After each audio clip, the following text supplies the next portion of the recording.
Imagine standing outside on a bright, sunny day when suddenly everything starts to dim. The sky darkens, the temperature drops, and it feels like twilight in the middle of the day. What you're witnessing is a solar eclipse. So, how does it happen? It's actually simple. The moon, which is much smaller than the sun, passes directly between the Earth and the sun, blocking the sun's light for just a few minutes.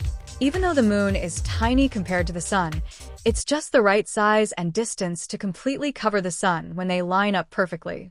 It's like holding a coin up to your eye and blocking out something much bigger in the distance. There are three types of solar eclipses. Total eclipses, where the moon blocks the entire sun. Partial eclipses, where it only covers part of the sun. And then there's the annular eclipse, where the moon leaves a bright ring of sunlight around its edges because it's a little farther away from Earth at the time. It's an incredible, rare sight, but remember, never look directly at the sun without proper protection during an eclipse. Always use special eclipse glasses to protect your eyes.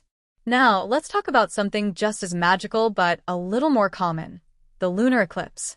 Picture this. It's night. The full moon is shining brightly, and then you notice it's slowly fading into shadow, turning a deep reddish color. That's a lunar eclipse, and it happens when the Earth gets directly between the sun and the moon. What's happening here? Well, the Earth is casting its shadow on the moon, blocking sunlight from reaching it. But here's the cool part. The reddish tint?